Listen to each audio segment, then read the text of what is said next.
66. I'm your host, Blain and I'm joined by my co-host, Matt Smith. Good afternoon.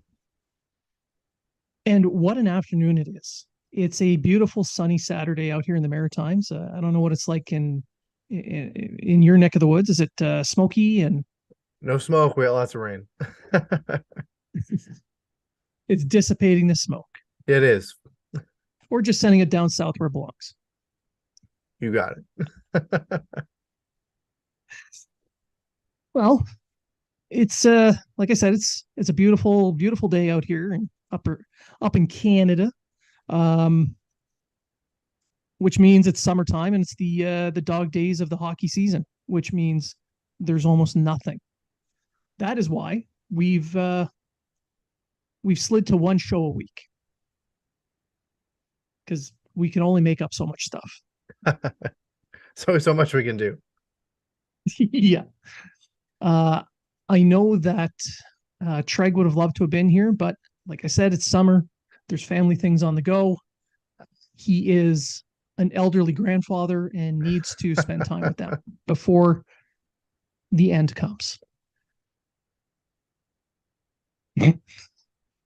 He's old. He's really, really old. All right. So for today, well, this week, we're going to talk about a few things. We're going to talk about maybe who we think might be the next player traded. We'll talk about what we expect from the Canadiens next season, who should be in the leadership role, and a couple other things. So let's just start right off the top and talk about who we feel should be the next player to be traded. Matt, who do you think will likely be the first player traded? I understand that a lot of people want to move some players out right now. The main guys being Hoffman, Armia, some on Dvorak, etc. Those are going to be some hard contracts to move. And with Ken Hughes already saying he doesn't really want to move out a draft pick, like upwards maybe of a second round pick that do have quite a bit of value, to move out a contract, especially with a person that's only got a year left on their deal. If they could move out somebody, I would say to move out Hoffman, because I think that he's getting in the way of a guy like maybe like a Ylonen from being in the lineup full time, and these other guys that are trying to take that next step. It is only for a season. He's going to be likely one of those guys that they'll retain salary and try to move at the deadline. He would be my number one pick, but as of right now, I don't see anybody stepping up to the plate and taking that kind of deal on.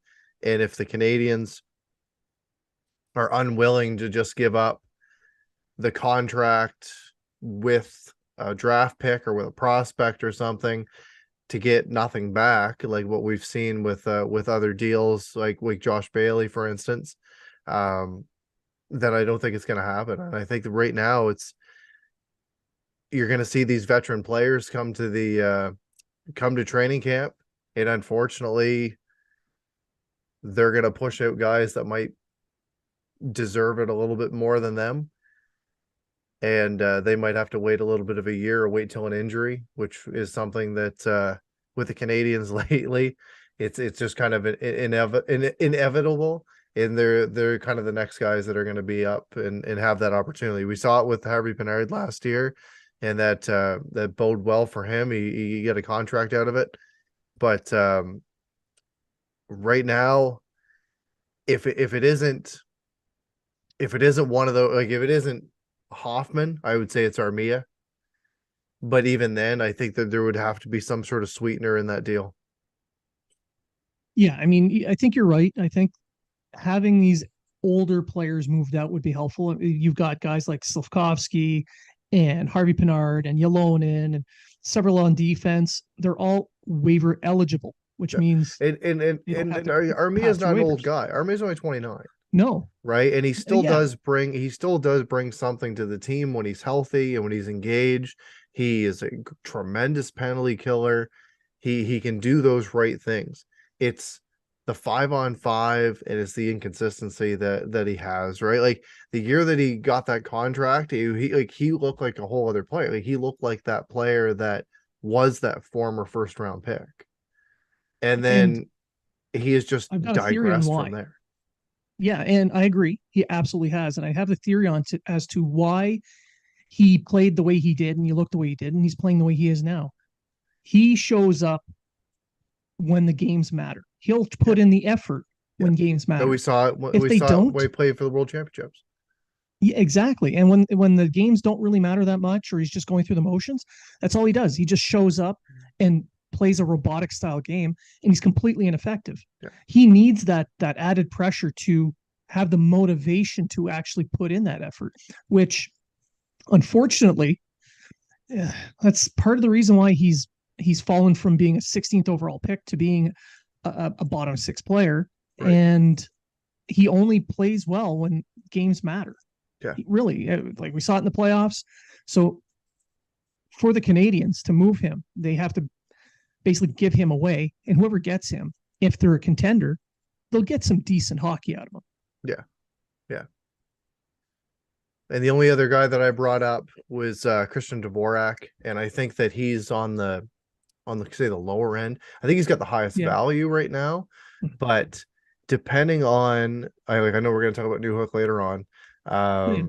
but depending on health of the players, depending on the way Martin St. Louis wants to put up his lineup, he's going to add that insurance to at least a third line role. And he's a guy that can kill penalties, and he's a guy that can ultimately win faceoffs. We saw that with we saw how important that was with Sean Monahan and being able to get some offensive starts. And even if you're getting offensive starts from your bottom six, having puck possession helps you win games, right? So if you all of a sudden take Christian Dvorak out of the mix, you don't get another guy back that can win faceoffs. Well, Suzuki's got better, but he's still a sub 50% guy. Kirby Dach, he didn't take He's a lot under of 40. but yeah, he's under 40. He didn't Yeah. take a lot of faceoffs last year. And then other than that, like you've got Evans. Evans is usually around 50%, just above 50%, but he's got to be healthy. Mm-hmm. And then you've got Newhook, who I don't have his numbers up. Give me 1 He's second. a sub 40% as well. Last season, yeah, he was 41.4 last year, right? So yeah, Now, you're 40%. So you move a guy out like that, it's gonna create a hole in your line. well, especially considering uh, Dvorsky is second on the team in faceoff percentage, just behind Monahan, and those two players were lost for long periods last year. And I don't know if Dvorsky is going to get anything for a trade right now. I don't think it's a good idea. His value is a little lower than it should be because he is injured. He's just coming off that injury. They're not going to give him much. You said Dvorsky. Yeah, Dvorak. Dvorak. Yeah. Same thing. I had the draft on my mind. Yeah, it's all good. So he did just sign his so contract. yeah, with a different team. But with Dvorak, he's coming off an injury. His value isn't as high as it could be or should be for the Canadiens to make a move. And like you said, he provides a value to the team at the moment. He can play those defensive minutes, take on the penalty killing role, and that'll open up ice for Suzuki to play more of an offensive role because we've seen his offense is starting to grow. You want to give him more opportunity to do that. And if you take away those harder minutes on the defensive side and in matchups, he can focus more on the offensive game. And going from playing 22 to 23 minutes a game, we can drop that down to 20. He'll be a little bit more rested, he'll be a little bit more focused, and he'll be more productive. Yeah. So that's a very high value for the Canadiens right now, which outstrips whatever trade value they can get. Right. But out of all these players, who do you think is the actual player that Hughes is going to move out before the training camp? Because there has to be someone to go.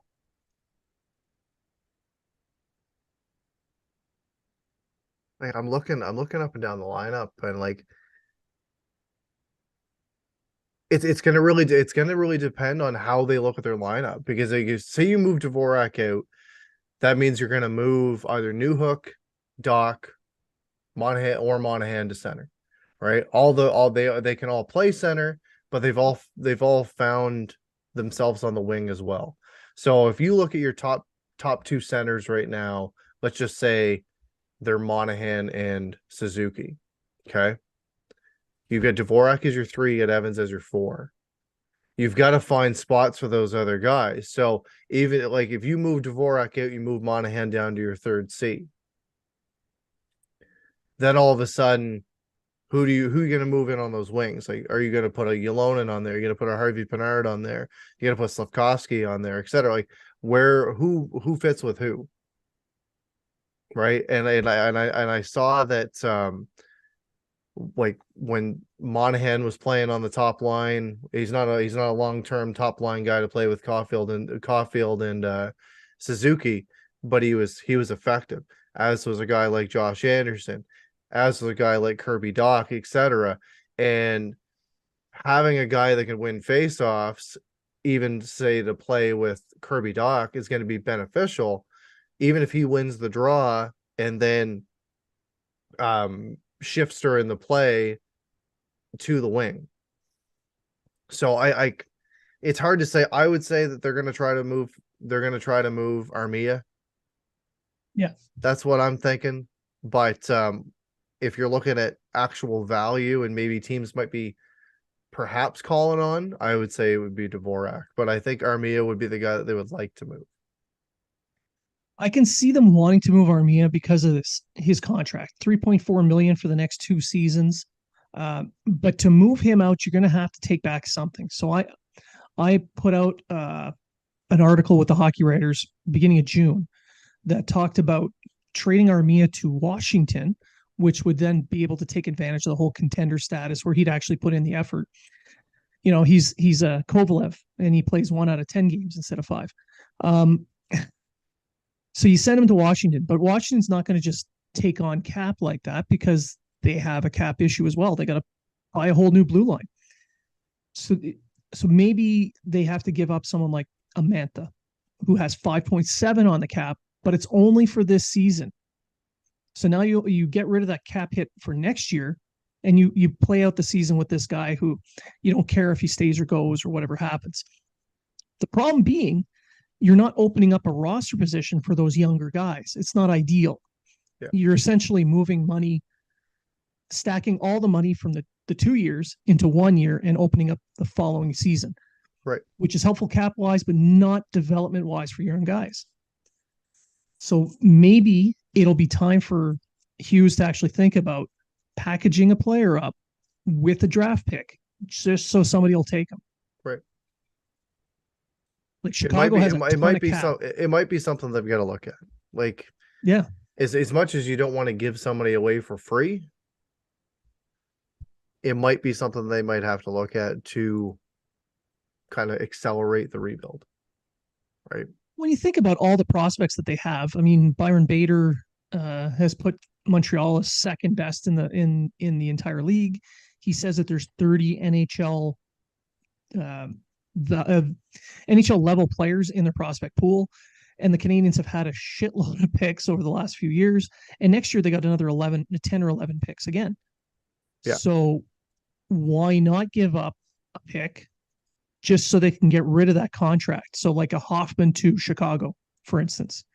Chicago takes on somebody who can help their power play, who's a shooter, who would be able to help with Bedard's passing on a power play, and can fill their roster up while making sure that they still lose games. Right. Because they're still trying to get high picks. Yeah. So you give up a second for them to take him, and you open up that roster spot. You make that cap space, and which this year cap space isn't that big of a deal. What's the big deal is the roster position to open up for someone, say like a Harvey Pinard or Jesse Ylonen, like you mentioned. There's another guy that I could see potentially moving or maybe even getting picked up on waivers. That'd be Rem Pitlick. He's at one, it's right? A possibility. He's at 1.1. He'd be a little bit easier to move for the right deal. Maybe like you trade him for an AHL or something like that, or you trade him for a high, like a low draft pick or something like that. You know what I mean? Like, Yeah. yeah, Yeah, I can see that. another one of those guys that can show flash at times. The guy can play all positions, so maybe somebody would take a chance on him. Yeah, if somebody needs a depth player at the NHL level, someone who can fill in on a fourth line on any one of the three forward positions, he's an ideal player to keep up in the press box that you can throw out at any time. Yeah, So yeah, I can maybe absolutely see Chris that. Weidman. See, that's a tougher one because He's while right-handed defensemen are at a premium, I don't think anybody who is looking for a seventh defenseman who's right-handed. It's just it's a possibility, right, but it's not one I'm expecting. And even if they do put him on waivers, it'll probably be just to open up space for, say, I don't know, say Reinbacher comes to camp and he really excels and they decide, hey, we're going to keep him. That's the only right. reason I can see why they do it. Otherwise, I see Reinbacher just going back to Switzerland. As he should. Yeah. I'd be okay with him being there for another year. Oh yeah, absolutely. Especially he wants to finish school. Yeah, It gets him out of the limelight for a little bit, and with this with EHC Cloten, he can return to being the top line, the top pairing defender, their top power play guy, and get a lot more reps in than he yeah, would playing 5-6 minutes a game like they've been doing with Slavkovsky. So right. while I know he can play in the AHL, I think it's better he takes one more year in Europe. Yeah. Now, we talked about all this movement, all these players coming and going, but we have to think about the leadership roles that these guys fill. And with Edmondson gone, who is going to take over his spot as the next assistant captain with Galley and Suzuki as the captain? Who's going to be there? David Savard. Who? David Savard. Savard? Yeah. I think I would give him the A right now. If you're Yeah. picking another guy in defense, I'd say give it to David Savard. Like he's a veteran player. He's won a cup. He Mhm. he's kind of been with this team through the bullshit. He's still played to above his potential. Let's just say that. And I think he's been a really good role model for the young defenseman coming in. So I would have no issue whatsoever putting an A on Savard's shirt for sure. Oh yeah, no, I back you 100% on that. I think he would be an excellent choice. The fact that he's from the area, he signed as a free agent, he wants to be there. I think that has a lot to do with it. If he were to get it, another player I think that could get the A, and that's Michael Matheson. Yeah, Another local. he'd be my second choice. Yeah, yeah, and more than likely, I think he's the one that's going to get it because he's a more higher uh, profile type player. He'll be on the ice a lot more. Yeah, Let's put it that way. Um, and he's there for a little bit longer, and it's less likely that he gets traded. So they might go that direction instead. right. But there's one player I think who might come out of the left field for this. Now, if I'm going to give up my left field pick, you can think of one for yourself. Sure. Someone who you think could be an assistant captain who might get picked, but more than likely won't. And my left field pick would be Arbor Jack. Really? Yeah. Okay. Well, one, because, Treg's not here to say it. So I have to say it for him. Okay. Okay. And two, he's the type of guy that'll step up for his teammates and do everything he humanly can to help the team. So that's another aspect of leadership that I think deserves a look at the very Right. least. Right. Okay. Well, if you're gonna do your left field, I'll do mine. I'll say Cole Caulfield. He's gonna be another guy that's gonna be there for 8 more seasons with the Canadiens captain. Mhm. Want to build that leadership core up, and then you've got a guy like Gallagher who's still going to be there for 4 more years. That's going to be able to be on paper that they're going to be there to mentor these guys. However, I can see it more going to a defenseman. So I would say our original 2 picks of Savard and Matheson is more than likely. However, we have seen in the past seeing a guy wearing a C and then having 2 A's on the road, 2 A's at home. If they do that kind of situation, then I would say Gallagher and Caulfield, and then Savard and Matheson, and kind of roll it out that way. Another guy that I could see as a potential would be Josh Anderson. Yeah, he has worn the assistant captain a couple times through the season. So yeah, that's definitely someone I think they would take a look at for sure. Yeah, that's not a left field. I think that's a good pick. Yeah, but if you're looking at just having a C with the two A's, then I'd say more than likely Suzuki, Gallagher, and then one of Matheson, Savard. And I don't think anyone's going to complain about that. No, definitely not. Well, I mean, it's much room. Depends where you go. If you're on Twitter, there's definitely going to be someone complaining. Yeah. There's always is. You go to Threads, everyone's super positive there for now until I don't know, next week when things start to go downhill. It has been pretty positive. I do admit. Yeah. It has been a pretty positive space. I've only used it a little bit, but it's pretty damn positive. Well, it's like Twitter was when it first came out. Everyone was, friendly and happy. There's not enough bots running around putting up Nazi symbols like Twitter has now. So it's a lot more positive. Yeah, it's a lot less political. A lot less political. It's kind of nice. God, I love it. I'm going to say we're not supposed to be political because of what we do for a living, but I'm going to say this: fuck all your politics. Notice how I didn't pick a side. That was generic, though. That was generic, though. You're allowed to say that. Exactly. I like it when we just stick to stuff that matters, like hockey and beer. Exactly. All right. So the final, well, kind of final. We'll switch over to Alex Newhook. So we talked about the center depth for the Canadiens at the start. Newhook's a center. Yep. But I don't expect him to be a center when he gets to Montreal. No, neither do I. It screams they picked him up to play in the top six, and I really believe that they have Doc earmarked for that second line center position. So that means Newhook's going to have to play in the wing somewhere. Yes. Towards the end of the year, when he's playing in Colorado, he was very much playing a depth role, and even at times playing on the fourth line.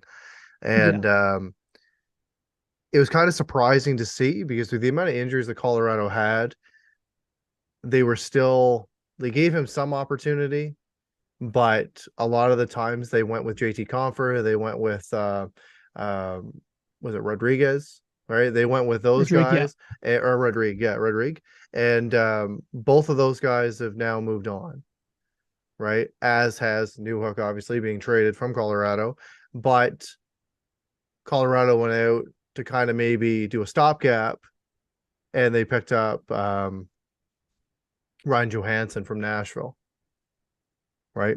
So I'm hoping that Newhook is another one of those guys like a Doc that maybe wasn't utilized to his potential in Chicago. Montreal swooped in, he got some new coaching, he got some new people around him, kind of unlocked a little bit of this potential, and we'll go from there. The contract that he signed, 4 years, 2.9 per, I think it's a really good contract, especially if it pans out. It kind of gives the team a little bit of a wiggle room with him. Yep. Playing with not the best players around him and having all the injuries on the team, and playing, say, maybe outside of his style, because instead of playing more of a fast pace kind of on the fly type style, he was more or less at a third, fourth line role, playing more of a dump and chase and playing more of a forechecking role, something that a guy that's 5'10" isn't really used to doing as much. Well, he's good on the forecheck, but that's because of his speed. He can put the pressure on defense using his speed. He's not suited to play that forechecking style in a cycle game. Yeah. So for a guy, still put up 30 points last year. He did play all 82 games, which is nice to see. how right. However, it's also kind of where he played throughout the lineup, and he really did play all over.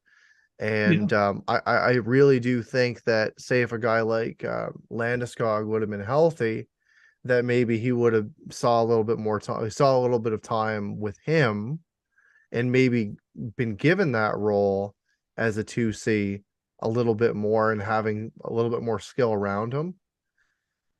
Instead, he's with the Canadiens now, and I'm really hoping that he's going to end up being more of like one of these Doc type players. And we've seen what Martin St. Louis can do with young players. He's only 22 years old. He's from Newfoundland. All right, Yeah, we know those people like to work, and they do. I really think he's going to put that work in. I really do, and I think that he's going to surprise some people next year. I can see him being a 20 goal scorer in Montreal next year. I think it's going to come from the basic fact that he's going to have more opportunity. Now, in Colorado, it made sense that they wanted him to play that bigger role, but he just, for whatever reason, he couldn't grasp onto that brass ring and hold on to it. Because in Colorado, even with all the injuries, they were still competing to get into the playoffs and then try and do a deep run in the playoffs. Yeah. So they were relying more on veterans because the coach knew what to expect with these guys. Every now and then, Newhook would make a small error that would create a giveaway, a rush up against, a goal against, something, and he would push him down the lineup.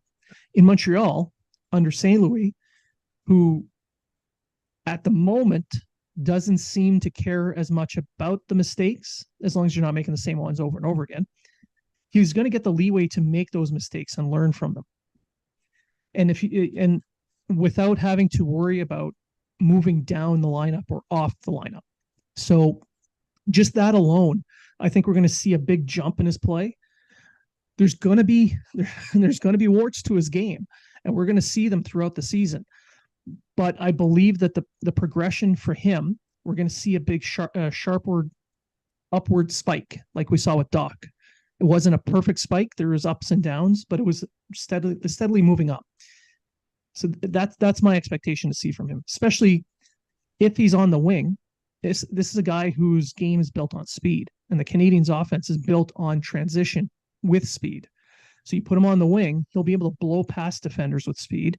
You have some defensemen who can hit him with a perfect pass while he's going up ice. So like Matheson, for instance, we mentioned him earlier. Barron, I know people are a little down on Barron, but that's a strength of his game. Gooley, people think he's just this big brute of a defenseman, but he's actually a very good puck mover. That first pass of his is yeah, he's a very fluent very skater good. too. Yeah. So And you get a I guy that think he's can going to play fit that into physical style, that can move his feet. Yeah. It's gonna make those hits a lot harder. Yeah. So we're going to see a player who fits into a style a lot better, who's going to have more opportunity, and we're going to see a little bit more out of him. Do I think he's going to be a 90-point player? No. No. No. But someone who can get 50 points this season? Absolutely. Yeah. But is he a guy, like, who would you, if say he was you play him in the top six? Okay. I wouldn't play him on the top line, right? I'm not putting him up there with Suzuki and Caulfield. Put him on the second line. Is Monahan your 2C, or is Doc your 2C? That's kind of the question that a lot of people are asking right now. If it's Doc, say you put Newhook on that line on the left-hand side with, say, Josh Anderson, or do you put Monahan there with Newhook and Anderson, and then maybe play Doc up on the top line as a winger to start the year? Right? Like, I know that they brought in Doc to be a center, but they're gonna have to figure this out. They're gonna have to do a little there, and you're gonna see it during training camp. You're gonna see some rolling lines, some different options there. But I think it's gonna end up being, it's gonna be one of those two guys. And if they want to, if they want to give Newhook an opportunity, I think it's going to be as a second line left wing to start. Yeah. Yeah. No, I can see that. I do see it more as trying to fit him in with a couple of pairs. I think putting him on the top line, we're going to see that for sure with him and Suzuki and Caulfield because of his playmaking. I don't think it's going to stick for very long because they're all undersized. Yes. They need a little bit of muscle on that line. Put him with Doc. I agree. Monahan needs to be there with Doc so that he can start taking some face-offs and maybe mentor Doc on the face-off side, because that's really the only part of being a center that Doc is missing. But it's also something that Monahan can do with Newhook if need be. That's right. So whoever pairs up with Monahan is going to get that extra, in-game experience. I don't think Newhook's gonna start down the lineup, because I think that probably like the third line left wing position. I'm saying that's more for Slafkovsky right now, and then have maybe like a Slafkovsky, Dvorak, Gallagher type third line. Something that a little bit of defensive, kind of a defensive sound lineup that can still get the puck up the ice. You know what I mean? Mm-hmm. I would not be surprised to see Caulfield play on the left wing with Anderson on the right, and then Newhook on the right for the second line. I would not be surprised to see that. Right. St. Louis is going to try his best to get as much of his top offensive players together in those top two lines. Now, the third line's not going to be a slouch either. Dvorak is still a 0.5 point per game player who could possibly give you 40, 45 points. Yep. So that's nothing to sneeze at. Slafkovsky, I agree. I think he's going to start there. And he's definitely going to take a giant leap forward in his development and likely going to score a few more points. So, I mean, it's not hard to say he's going to get more than 10 points. Then you have, oh God, there's so many other players you can, it all depends who stays. Yeah, it does.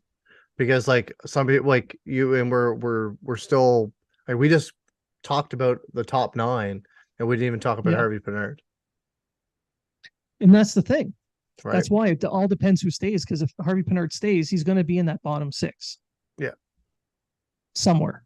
Okay. And then there's still guys that are going to be trying to get spots. Yolonen, guys like Sean Farrell, etc. Like they're all guys that are going to try to, Mike Hoffman, for instance, Armia, right? These are guys that are going to want to be in the NHL lineup. They're not going to want to be sitting on the bench.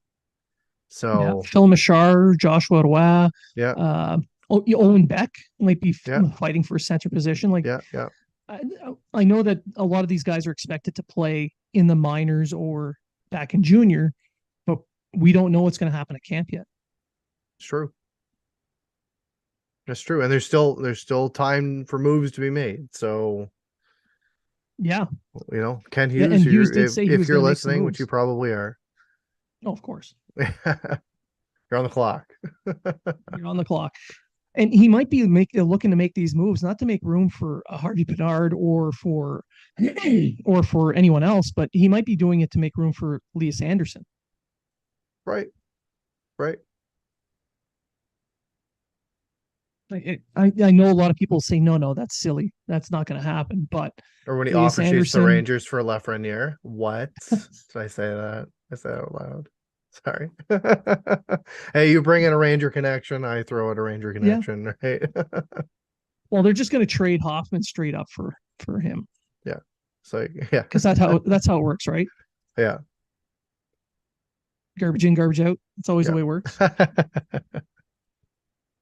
And the Habs garbage is always worth everyone's best. So always. There you go. Yeah. Always. All right. So one final thing. Based on the current lineup, the one that's actually there now. I mean, we're not, you got to keep Armia, you got to keep Hoffman, all the downward slope type guys. When you look at the season, if they're still on the roster, are we expecting the team to stay in the bottom 5 of the NHL, or are they moving up?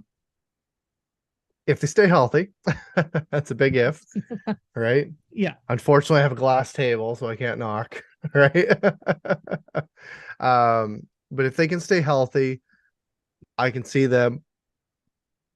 I don't think they're going to be a playoff team, unfortunately, but No, I agree. they're going to make upward progression, which is good, which we want to see. But I can see them being one of those fight for a wild card spot type teams that might just come up a little bit short, kind of like what Ottawa Buffalo did this year, right? Be a pain in the ass for a lot of teams that play them. Steal some points away from some of the teams that need them, but unfortunately come up short of the end. Yeah, no, I agree. I think a win for the Canadiens right now is the fact that they would be healthy through the season. And by healthy, I mean not lose 700 man games. Yeah. Maybe keep it to 100, 200. The one thing that I don't want to see though is the team to be questioning what they are at the trade deadline. I agree. I Right? totally agree. That would be that for me, that would be a big negative. Because you don't want them to say, okay, we're gonna keep our own rentals, or we're gonna keep this, or we're gonna do this, when maybe a deal is out there that's gonna help a contending team, a more contending team. Let's Yeah. just say that, right? We Well, saw I we mean, saw flashes last year with the team that they had, and then it was just injury after injury after injury after injury, and guys were forced into positions that they're not used to playing minutes that they're not used to playing, and we saw some guys excel in those positions. mhm. However, we saw a few that just couldn't take it. So if they can Yeah, if they can stay healthy to start the year and not throw the lines in the blender and kind of gain a little bit of chemistry, again, I can see them being one of those on the outside looking in teams, but not a bottom five team, and just kind of being one of those pain in the ass teams to play against. I don't expect Hughes and Gorton to second guess their plan. I don't think they're going to move off what they're doing now. I mean, you look at the Monahan signing, and everything about it screams we're trading guys at the deadline. The only reason I would think that they would even come off that plan is if the Canadiens are somehow, by some random miracle, sitting near first place overall, Right. which we know is not going to happen. Right. There's gonna be some teams that are gonna maybe fall back. There's gonna be some that are gonna Yep. jump forward, especially within the Eastern Conference. However, it's hockey. Who the hell knows? It's if they come and for me, like the biggest question mark is going to be the Canadiens goaltending. Is Montembeault going to be Monty of old, or is he going to be this player that showed up at the World Championships for Canada and played so well? Who knows? All right, the team going to stay healthy? Yeah. So like these are the questions you get to ask, and we're not going to know for a little while. So I'm hoping that team comes in, they compete, they make it fun, for the fans to watch, and hopefully that home opener, I believe it's on the October 14th against Chicago. Yep. Hopefully it's a crowd that's behind the team, and hopefully they put on a hell of a performance for their fans. Well, being that it's the home opener, I think the fans will still be upbeat. And I'm expecting to see a team, the Canadiens over the season, like you said, be a team that's going to be in the mix, so to speak, with the last wild card. I probably if they stay relatively healthy, I mean, only 2 or 3 guys injured at a time instead of 12. I can see this team being a team that is competing and is in the mix right up until about the end of March. Right. Because after the trade deadline, they'll start to move down a little bit and then get eliminated sometime around the end of March. But the team's going to play exciting hockey like it did last season, and it'll be a little bit more meaningful throughout more of the year. And that's really the step you want to see from a team that's rebuilding. They sucked hard, and then they were bad, but they were fun to watch. Yeah. Now you want them to be fun to watch, but not quite as bad. It's incremental steps, and I think that's where we're going to be at this year. Yeah. So that's pretty much everything. Do you have any final thoughts? I'm happy to be back behind the mic with the amount of the amount that I've been working. The amount that I've been working, it's nice to be back. It kind of seems like since getting back from the draft, all I've been doing is going to work. So yeah, it's nice to be back and hopefully get on here at a little bit more of a regular schedule. Hockey's just really around the corner. Like it just kind of seems like it stopped the other day, but it's not too far away now. We're gonna still have lots to talk about and more shows coming up. Hopefully the three of us can get together for one. But you know how it Yeah, is with military life and with families and summer leave and all that kind of stuff. It's you kind of take it when you can. So yeah, happy to be back and yeah, just looking forward to a good off season and hopefully maybe a couple more moves that we can talk about in the future. all right. And for me, just like to for my final thought, I'd like to send out a happy birthday to my youngest brother. He has turned 45. So, as a gift, I have sent you some Motrin. I know people might make fun of that, but that stuff is gold. It'll take care of any hangover you have. And I know you're going to need that when you're done drinking with your boys, especially his son, who was so big. Oh my God. Massive kid. Anyway, so happy birthday to my brother Wade. And for everyone that's still here, still listening, still tuning in, I want to thank you all for everything that you're doing to help us. Keep sending those emails in, keep sending in the comments. We really appreciate the feedback that you give. We're trying our best to implement any ideas that you may have. If you have any ideas for segments that you'd like to do or like to see, let us know. We're happy to do those. We are going to be trying to get some guests that you have asked for. Namely, one special guest would be Treg. I know he's the popular guest to be asked for.